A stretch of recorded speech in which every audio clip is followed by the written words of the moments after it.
Hello friends, ये हैं जी खट केबल स्टे ब्रिज और मैं हूं आपका होस्ट एंड दोस्त बलविंदर सिंह। हाजिर हूं अंजी खट से एक नए एपिसोड के साथ। अंजी खट ब्रिज इनसाइड 16 में आपका स्वागत करता हूं। और फ्रेंड्स, जैसा कि आप ये सब भली भांति वाकिफ़ हैं कि अंजी खट ब्रिज के मेन स्पैन का काम पूरा हो चुका है और अंजी खट के ब्रिज के निर्माण का कार्य बहुत ही चुनौतीपूर्ण रहा है। तरह तरह की चुनौतियां इसमें आती रही हैं। यहाँ की भौगोलिक परिस्थितियों की बात करें या फिर यहाँ के क्लाइमेटिकल चैलेंजेस की बात करें, लेकिन सारे चैलेंजेस को पार करते हुए हिंदुस्तान कंस्ट्रक्शन कंपनी की एग्जीक्यूटिव टीम ने सारे कार्य को बहुत ही खूबसूरती से पूरा किया है। और जैसे ही मेन स्पैन का काम पूरा हुआ है उसके बाद तुरंत एक नया चैलेंज हिंदुस्तान कंस्ट्रक्शन कंपनी की एग्जीक्यूटिव टीम के सामने आया है।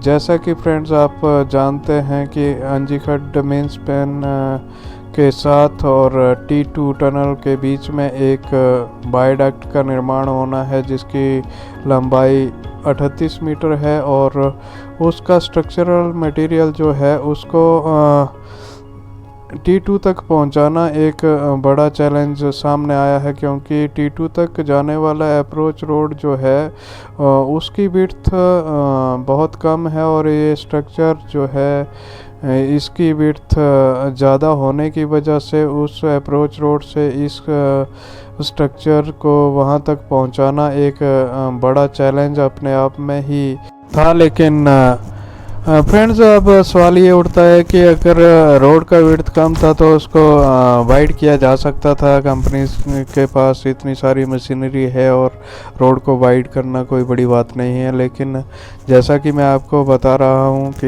यहाँ की भौगोलिक परिस्थितियाँ भी उतनी फेवरेबल नहीं हैं और उसके रोड को वाइड करना कोई बड़ी बात नहीं है। लेकिन उसके साथ इस अप्रोच रोड के बीच में एक छोटा सा वैली ब्रिज है जिसकी विड्थ को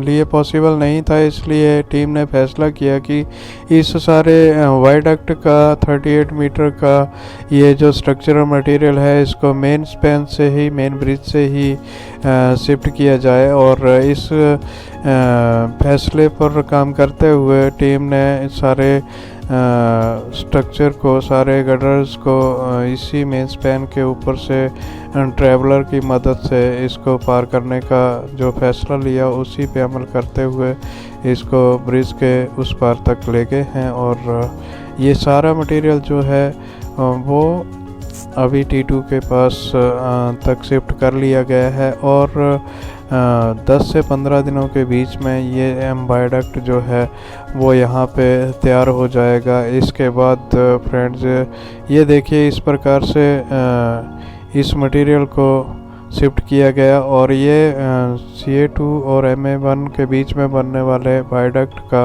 आखिरी गडर है जिसको कि शिफ्ट किया जा रहा है।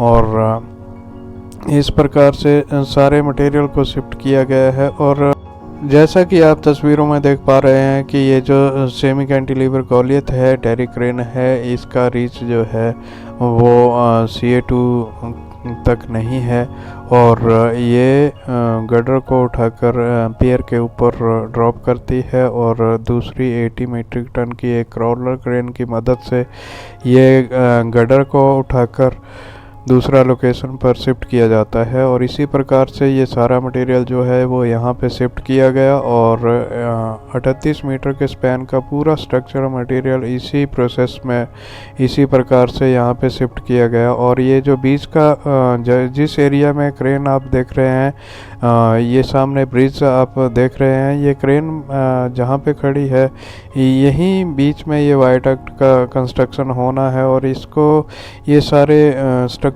को असेंबल होने के बाद इसके ऊपर स्टील बाइंडिंग का काम जो है वो किया जाएगा और उसके बाद कंक्रीट कास्टिंग होगा। और फ्रेंड्स, इसके साथ ही मैं आपको एक बहुत ही माइनर जानकारी देना चाहूँगा जिसको शायद आपको अभी तक किसी भी वीडियो में नहीं देखा गया होगा। तो ये देखिए ये CA2 है और उस तरफ MA1 है। ये बीच में, इसी बीच में ये 38 मीटर का स्पैन जो है उसका कंस्ट्रक्शन होना है और इसी का ये सारा मटेरियल यहाँ पे अकोमोलेट किया गया है। फ्रेंड्स ये देखिए जो चीज़ मैं आपको बताने जा रहा था, ये बहुत सारे स्टड आप गर्डर के ऊपर देख रहे हैं, लेकिन एक स्टड जो है वो यहाँ पे आपको बेंड दिख रहा है। इसी प्रकार से रैंडम एक या दो जो स्टड हैं वो एक गर्डर में आपको बेंड देखने को मिलते हैं।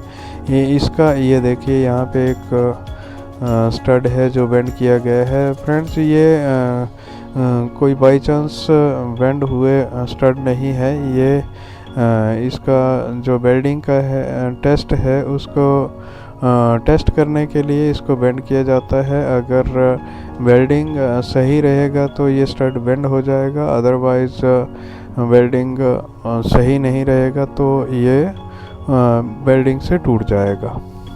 इसी को टेस्ट करने के लिए ये किया जाता है। फ्रेंड्स मैं आपको एक चीज़ और बताना चाहता हूँ कि अगला वीडियो जो है मैं आपको Sabla Kot hydro power project के रिगार्डिंग लेके आने वाला हूँ, तो प्लीज़ मेरे चैनल को सब्सक्राइब करें।